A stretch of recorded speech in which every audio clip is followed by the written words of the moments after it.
muito boa tarde a todos. Prazer estar aqui, podermos continuar este bocadinho de partilha, de conversa. A memória que eu tenho dos vários Unitalks, onde já participei, em que já ouvi, é que realmente em pouco tempo é possível aprender muita coisa, não é? Eu estava ali sentado, assim, meio com os meus pensamentos divididos entre o que ia dizer agora e ia estar o mais atento possível à Joana, porque foi muito interessante ouvi-la. E há tanta coisa para aprender, não é? E a vida é cheia de desafios. E ao mesmo tempo a vida é uma coisa incrível. É tão interessante, é tão rica.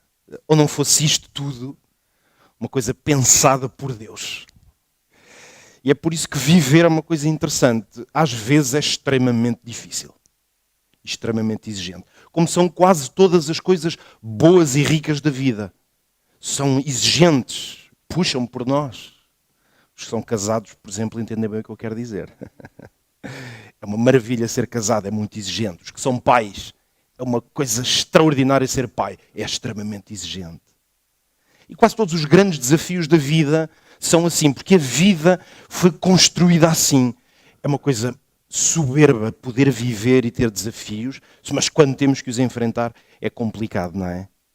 O Unitalks é uma organização pensada sobretudo para jovens universitários, embora não é obrigatório que sejamos todos, ou que não, estes temas são para todos, mas é claro que ser um jovem universitário é uma coisa maravilhosa. Eu quando vou 25 anos para trás e penso quando entrei na faculdade, há bocado vimos um testemunho sobre o que foi estudar teologia, também tive essa experiência, foi há um bocado mais de tempo, e de que tempo incrível, que coisa espetacular que foi, que memórias incríveis que eu tenho. Mas lá, quando estava a viver essa experiência, muitas vezes foi exigente e foi difícil. Eu imagino o que é a vida de muitos jovens universitários que estão aqui e os seus desafios. E depois nós temos que conseguir conjugar aí dentro desafios em várias áreas da nossa vida. E aí está o grande problema, não é?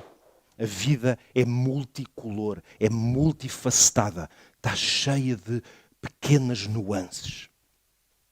E às vezes nós parecemos aqueles malabaristas no circo e andamos ali a tentar equilibrar tudo. A Joana falou-nos sobre equilibrar o tempo, mas muitos jovens que estão aqui ou que estão a ver-nos lá em casa pela Novo Tempo, entre essas várias coisas que nós temos que conjugar nesta espécie de malabarismo, muitos de nós, ainda temos uma peça para jogar e equilibrar, que é a nossa fé, a nossa relação com Deus e tudo o que a fé traz à nossa vida. Hoje eu venho falar-vos nestes próximos 20 minutinhos, claro, eu estou a dizer 20 porque assim já falei 3, já roubei 3, estás a perceber, não é, Bruno? Mas o que eu vos quero dizer é isto. Um dos grandes desafios na fé é como lidar com o facto de que a fé, se nós a levamos a sério, se é uma coisa que está na nossa fibra, em princípio é uma coisa para partilhar. Quando falamos de testemunho, é isto. A fé é uma coisa que, se faz parte mesmo da estrutura da nossa vida, nós não vamos deixar de partilhar a fé, de falar sobre ela.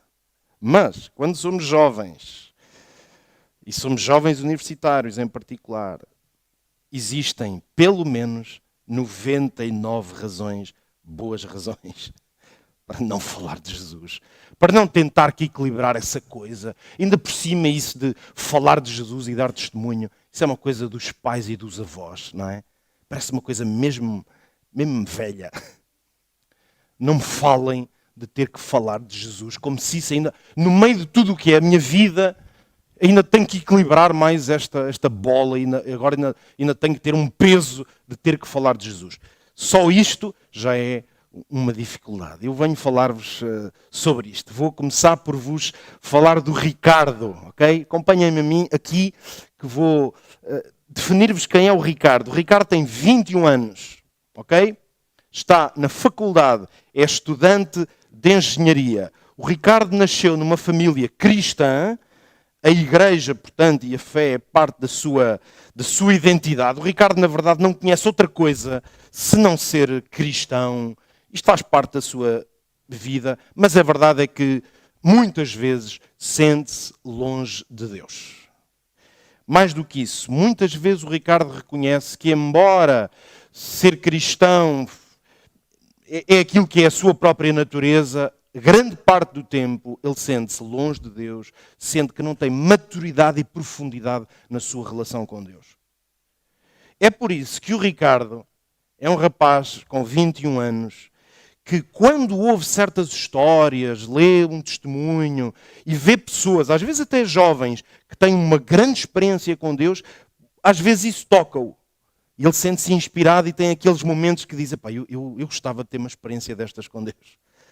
Mas na prática, a maior parte do tempo, ele não consegue.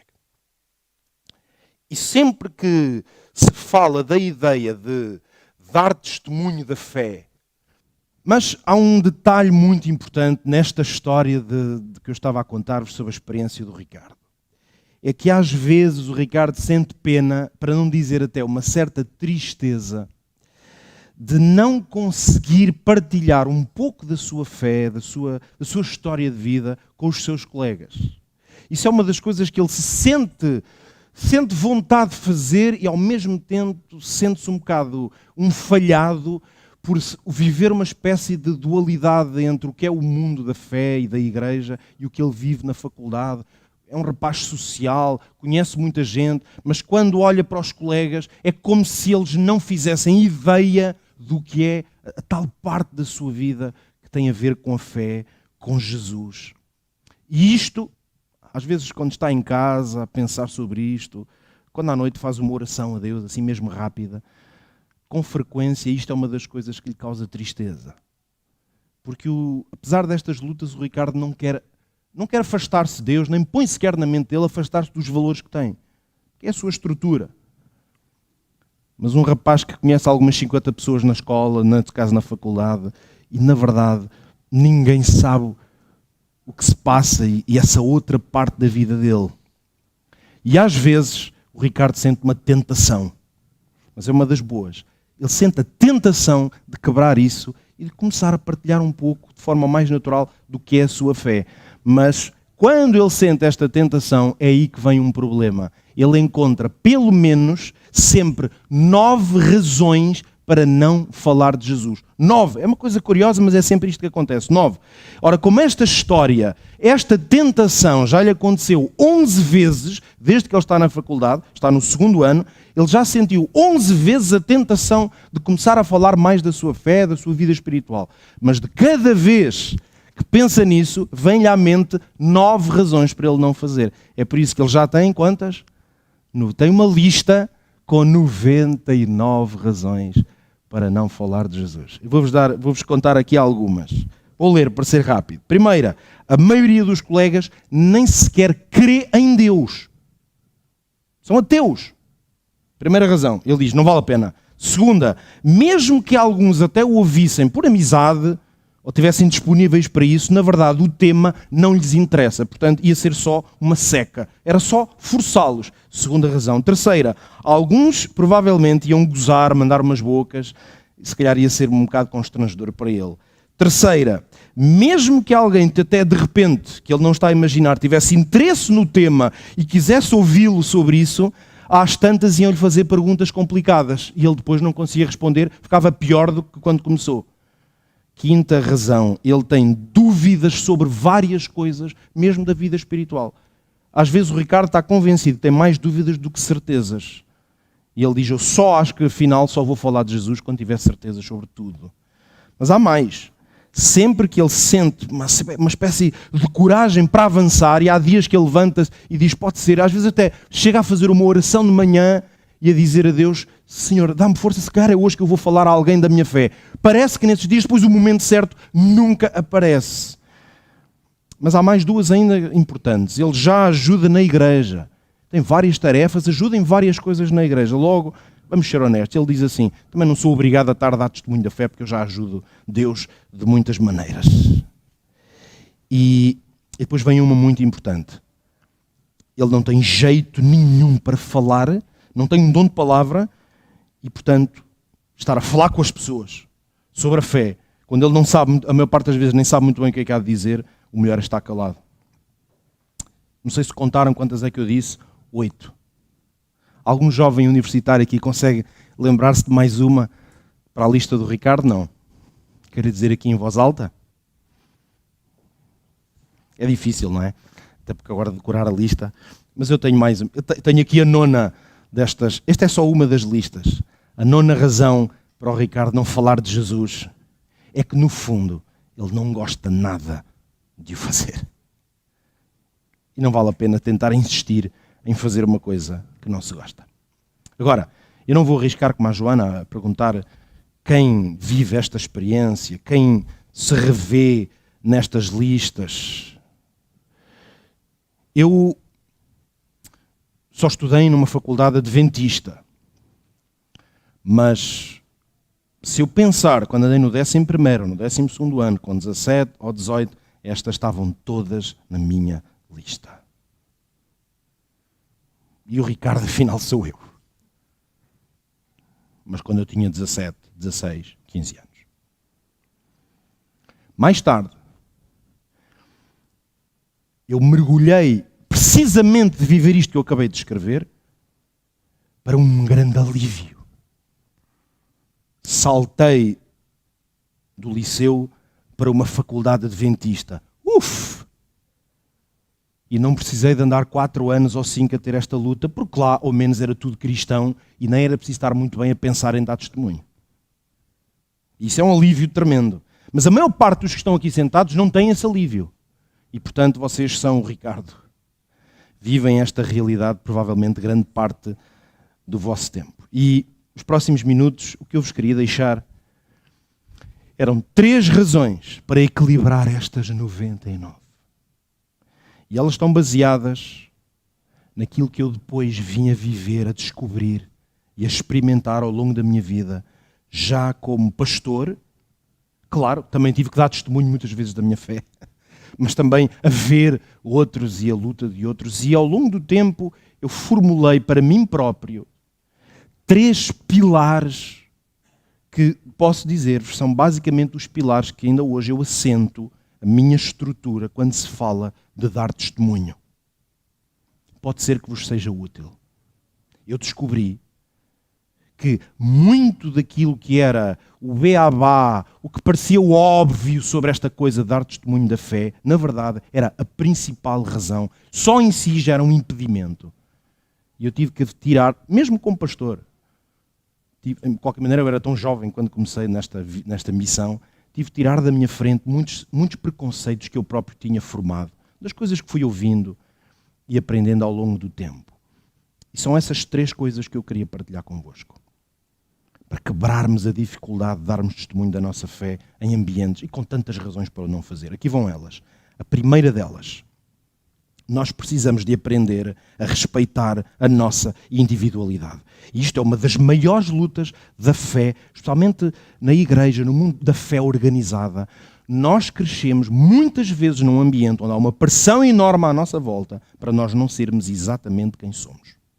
Ou seja, normalmente dão-nos as receitas já todas feitas. Está tudo definido como deve acontecer.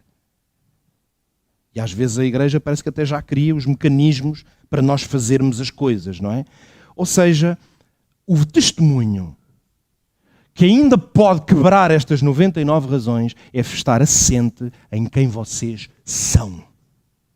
Isto é, o testemunho é uma coisa muito pessoal.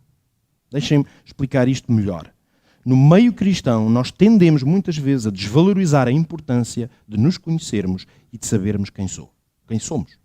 No meio cristão, temos que ser honestos e frontais, muitas vezes o coletivo parece estar sempre acima do individual. E se isso é bom em muitas coisas, quando se trata de nós partilharmos a nossa fé, isso é das coisas mais terríveis contra nós próprios. Porque quando nós não nos conhecemos e só estamos convencidos que dar testemunho é fazer uma ação qualquer que toda a gente faz em massa e em grupo, nós já estamos metidos num problema. E por isso, muitas vezes, no domínio da fé, nós não damos espaço suficiente a nos conhecermos a nós próprios, conhecermos as nossas características, as nossas fraquezas, as nossas forças e percebermos quem somos. E sabem porque que isto é tão importante? Porque nós só somos aquilo que Deus nos fez. Sejamos coerentes com isto. Então, Estão aqui 2 jovens à frente. Se porventura eles forem 2 pessoas completamente diferentes, eles não podem dar testemunho da fé da mesma maneira. Porque, na verdade, eles nem sequer vivem a fé da mesma maneira. A primeira grande lição da fé, da vida e do testemunho é aprender a sermos quem somos. E a testemunharmos, ou falarmos, ou sermos, em termos de influência, aquilo que somos. Estou a falar de quê? Da personalidade e do temperamento. Temos que conhecer a nossa personalidade e o nosso temperamento. Temos que conhecer os nossos dons e as nossas capacidades. Tudo isto são coisas que nos distinguem uns dos outros. Temos que conhecer os recursos que temos à mão e que temos disponíveis. Lembram-se da parábola dos talentos? E a parábola dos talentos, ela conta que um senhor entregou a 3 dos seus servos, lembram-se, talentos. Entregou a um 5, 10 talentos, a outro a um 5, a um 2 e a um talento. É muito interessante porque a própria essência da história é que Deus não deu a mesma coisa e a mesma quantidade a todas as pessoas. Então, a primeira coisa que precisamos de aprender, partamos de quem somos, respeitemo-nos a nós próprios. Isto é extremamente importante. Respeitemos aquilo que nós somos. Porque isso é respeitar a Deus, porque Ele é que nos fez de maneira diferente. Não podemos todos, portanto, falar da mesma maneira. Por isso, muitas dessas tais 99 barreiras é porque nós estamos convencidos que falar de Jesus é fazer uma determinada coisa.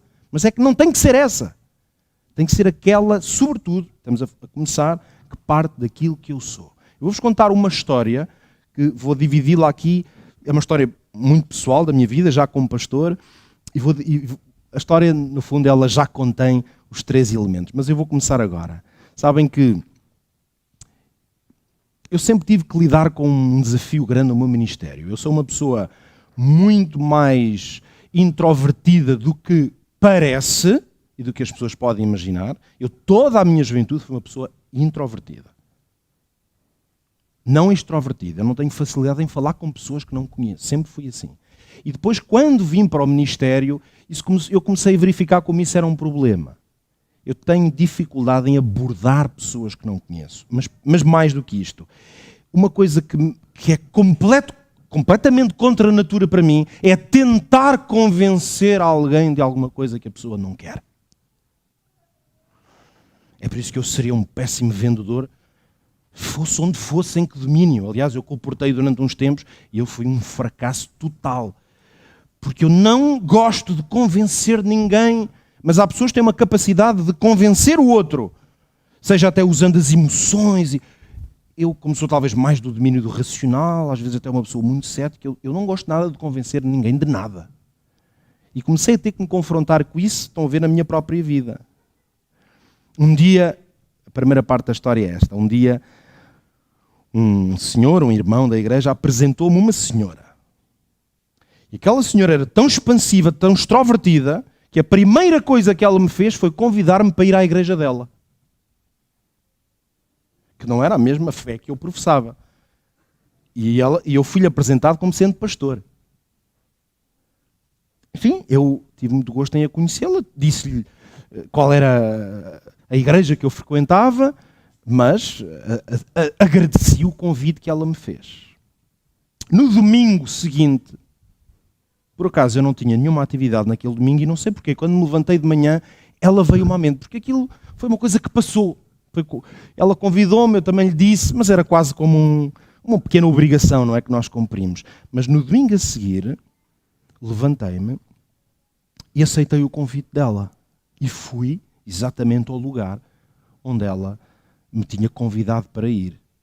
Lá está, naquele dia, que foi numa quarta-feira, eu não tentei convencê-la a vir à minha igreja, não tentei dar-lhe a volta e mostrar-lhe nada, porque eu detesto tentar convencer as pessoas. Esta é que é a realidade. Especialmente a um nível mais individual. Mas no domingo, eu fui visitar a igreja e sentei-me num banco. Quando terminou, ela ficou muito surpreendida de me ver. E conversámos um pouco à porta. E o que é que vocês acham? Que eu o convidei para ir à minha igreja? Não. Eu não fui lá para a convidar, nem me sentia confortável em dizer, está a ver? Eu aceitei o seu convite, agora faz favor de aceitar o meu. E como eu coloco-me na posição dela, que eu não gostava que me fizessem isso a mim, eu fui lá, sentei-me e não a convidei para vir a lado nenhum. Vi-me embora para casa. Porque ela é que me tinha convidado. O que é certo é que no sábado seguinte ela estava na igreja onde eu estava a pregar e tornámos-nos grandes amigos e a história evoluiu. Já vos vou contar um pouco mais da história. Mas o ponto é, nós, na fé, no testemunho, não temos que fazer por obrigação aquilo que não queremos fazer. Nós temos que encontrar a maneira certa de a nossa fé poder ser visível. Naquele dia, e com ela a minha, foi aceitar o convite dela. Isso veio a fazer uma grande diferença. A segunda coisa que vos queria dizer é que o nosso testemunho é tão mais eficaz, poderoso e bom para nós, quanto mais ele for contextual. Então, se o primeiro ponto era ser pessoal, o segundo é ser contextual. O que é que isto quer dizer? Que eu não tenho só que estar atento a quem eu sou, eu tenho que estar atento também ao tempo, ao espaço. Basicamente é ao que se passa à minha volta. Para isto vou-vos dizer uma coisa que vos pode surpreender. O melhor testemunho da fé que alguém pode dar não é aquele que seria igual fazer há 5 anos, ou há 10, ou há 15, ou na semana passada. Se a maneira como nós testemunhamos for o mesmo método, a mesma estrutura, a mesma coisa do que há 1 ano atrás, ou há 5, ou há 10, já quer dizer que há um problema. Quer dizer que nós estamos centrados sobre a embalagem que temos para oferecer. Muitas pessoas olham para o nós partilharmos um pouco da nossa fé como se fosse uma espécie de uma embalagem que eu tenho para dar, e não importa o momento nem as circunstâncias, eu tenho que dar a embalagem. Se a embalagem, por exemplo, é dizer que Jesus vai voltar, não importa, eu tenho é que dizer que Jesus vai voltar. Se a embalagem é falar da Bíblia ou dos 10 mandamentos, não importa, eu tenho é que dizer isso. E muitas pessoas olham para a sua vida espiritual e para a ideia de partilhar a fé como se fosse uma embalagem. Eu tenho lá em casa 10 embalagens, portanto, eu tenho é que dar as embalagens. E muitas pessoas parecem até estar satisfeitas da sua performance como testemunhas da fé, desde que elas deem a embalagem. E o que eu hoje vim aqui dizer-vos é que a maneira mais profícua, mais rica e frutífera de dar testemunho é o testemunho, é partilhar a minha fé acontecer num contexto. Ou seja, tem a ver com o que se passa à minha volta, com o que as pessoas estão a viver. O que é isso estar num contexto? São as circunstâncias, e as circunstâncias estão sempre a mudar. Logo, o testemunho, o que eu partilho, tem que mudar. Porque as circunstâncias mudam. As necessidades reais que estão à minha volta, na sociedade, nas pessoas, nos colegas, na vizinhança, as necessidades mudam. O que quer dizer que o meu testemunho também está ligado a quais são essas necessidades. E as oportunidades também são completamente diferentes. Então, o ponto é, partilhar a fé, não se deixem convencer que é uma espécie de um pacote, uma embalagem, e que agora vocês, forçosamente, para serem bons cristãos, têm que fazer isso. Vocês estejam atentos ao que se passa à vossa volta, às circunstâncias. E peçam a Deus que vos ajude a usar essas circunstâncias. É aí que está o grande poder. Eu podia passar aqui o resto da tarde a contar-vos histórias como, na verdade, por causa das minhas fraquezas, em certo sentido, eu já vos falei, pessoais, eu passei a ser uma pessoa que coloquei toda a minha concentração no contexto. Porquê? Porque eu tenho dificuldade em tentar convencer as pessoas, seja do que for. Então eu percebi que para me respeitar nesse aspecto e não me forçar a tentar fazer alguma coisa, o que eu preciso é de aprender a ler as pessoas e a ler o contexto. Então agora vou agarrar na história da tal senhora que eu conheci, de que nunca convidei, ela é que me convidou a mim. Ela um dia foi à igreja onde eu era pastor, e depois foi outra vez, e depois nós começámos, na verdade, a ser amigos, e a ter um grande contacto, a falar muito da fé, claro. E um dia ela pediu-me se eu podia fazer um grupo em casa de uma amiga que tinha muitos problemas, e se eu estava disponível para ir à sexta-feira à noite encontrar-me ali na casa daquela pessoa, e ela convidaria umas pessoas para lá irem, e eu fiquei encantado da vida e disse, claro que vou. Lá organizámos e combinámos as coisas. E eu comecei a ir à casa dessa amiga. Estive ali umas 2, 3 semanas. É claro, a minha ideia, o que eu me preparei foi para estudar a Bíblia com aquelas pessoas. Logo nas primeiras semanas reuniram 6 ou 7 pessoas, a maior parte eram senhoras. Ao fim de pelo menos 3 encontros em que eu levava o quê? A minha embalagenzinha, não é? Levava um estudo bíblico, cantava umas músicas e depois tinha uma coisa preparada. Até que eu cheguei a um ponto em que percebi, o que eu estou a fazer não está a ter utilidade, não vou dizer nenhuma, mas pouca, porque estas pessoas, ao estarmos ali, ao conversarmos, ao eu conhecê-las, percebi que elas estavam a viver dramas pessoais, familiares, diversos, que o que eu estava a dizer sobre a Bíblia não estava a fazer eco nenhum. E sabem o que é que eu fiz? Eu disse, estou a fazer tudo errado. E mudei completamente o contexto, o que eu fui fazer àquele grupo. Passou a ser basicamente um grupo de apoio. Porque aquelas senhoras, sobretudo, precisavam não de alguém que lhes desse ali uma indoutrinação qualquer, mas estivesse disponível para as ajudar a ter princípios para as lutas que elas estavam a viver. E esse grupo foi provavelmente um dos mais bem-sucedidos grupos onde eu já estive. Mas essa mudança só se deu quando eu deixei de estar preocupado com a tal embalagem que eu tinha e eu passei a olhar para o contexto, para as circunstâncias, para as necessidades que elas tinham.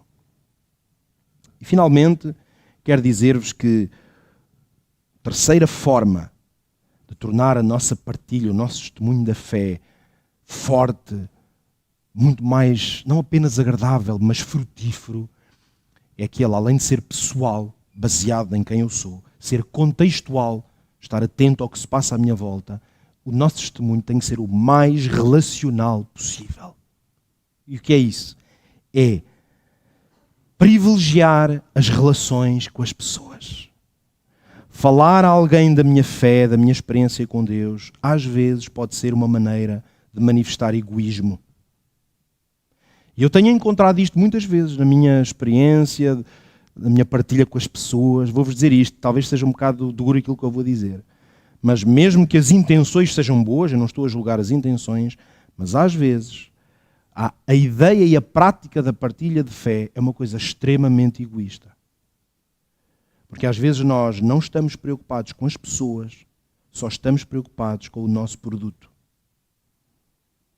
E quando eu acho que o que eu tenho a dizer, e eu posso ter várias razões, é a verdade, por exemplo, ou é muito importante ser dito no tempo em que estamos a viver. Nós normalmente temos muitas formulações para isso. Mas quando nós pomos à frente o produto do que a pessoa, nós já estamos no melhor caminho possível para podermos sair satisfeitos que dei testemunho da fé, mas na verdade não fiz bem a ninguém. É por isso que eu vos digo, correndo o risco de dizer que às vezes o nosso ato de partilhar pode ser um ato de egoísmo. Porque eu quero é dizer o que eu tenho para dizer. Independentemente se a pessoa lhe vai fazer bem naquele momento, se é o que ela precisa de ouvir. Então o que eu vos digo é, invistam tudo em centrar-se nas pessoas. Centrar-se na vossa relação profunda, sincera com as pessoas. Centrem-se em serem capazes de ter um afeto genuíno, profundo pelas pessoas. Não com o objetivo de vender nada a alguém, mas de serem as pessoas de que elas precisam que alguém seja. Uma coisa que eu aprendi com o meu pai durante muito tempo foi vendedor. E eu todos os verões trabalhava com o meu pai e observava o meu pai a vender aos clientes. E uma coisa que me surpreendeu algumas vezes foi ver o meu pai a dizer às pessoas para não comprarem. Mas vi o meu pai fazer isto muitas vezes. Sabem porquê? Havia clientes, eram pessoas que tinham lojas para vender sapatos, e havia pessoas que quando viam as coleções achavam tudo tão bonito que esqueciam a dimensão racional do negócio. Queriam comprar tudo em quantidades enormes. E o meu pai, que era o vendedor, em vez de esfregar as mãos, dizia assim, não faça uma coisa dessas. Não, escolha os que gosta mais. Mas às vezes fazia o seguinte, quando não conseguia convencer a pessoa e ela fazia uma lista de compras gigantes, que para o meu pai era muito melhor para ele ganhar, ele fazia o seguinte, saía da loja e refazia a nota de encomenda toda. E às vezes era metade do que as pessoas tinham pedido. Sabem porquê? Porque o meu pai estava muito mais interessado no bem da pessoa do que em vender. Porque se ele vender os sapatos todos, e depois ele explicava-me, se eu vender os sapatos todos, depois a loja fechar, é o pior para a pessoa e é o pior para mim. Então o cuidado dele era proteger a pessoa de si própria. Nós às vezes no testemunho precisamos de fazer isto. Estar mais preocupados com as pessoas do que com a mensagem ou a embalagem. Até que chegue o tempo em que a nossa mensagem vai fazer a diferença. E isto mesmo na faculdade, mesmo como jovens universitários, nós podemos fazer.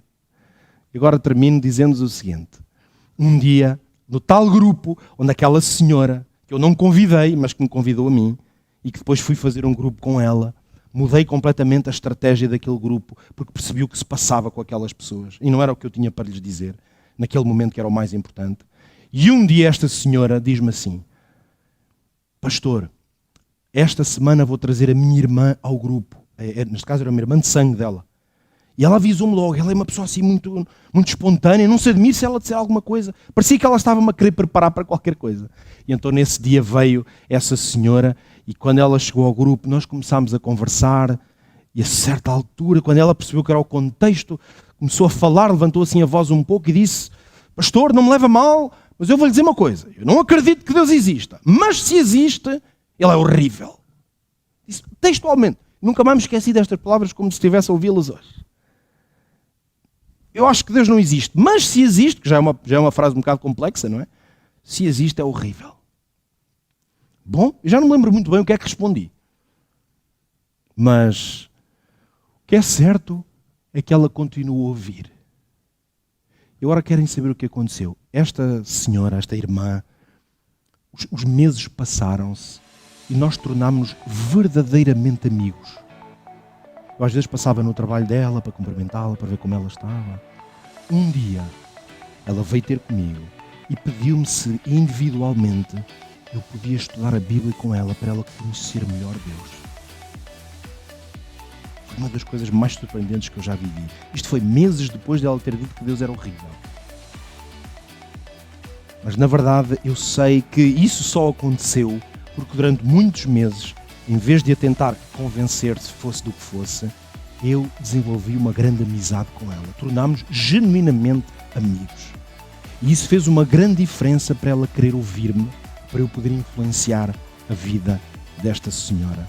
E por isso eu aprendi, em certo sentido, que quando nós fazemos amigos, estamos muito mais próximos de encontrar o tempo certo para lhes falar também da nossa fé. E eu termino dizendo-vos o seguinte. Este testemunho está baseado em 3 coisas. É o que tu és, onde estás e com quem estás. E que Deus vos ajude, apesar das 99 razões, que se calhar até são válidas algumas delas, mas destas 3 formas, talvez seja não apenas mais fácil, mas mais frutífero, mais interessante, conseguir partilhar um pouco da nossa fé.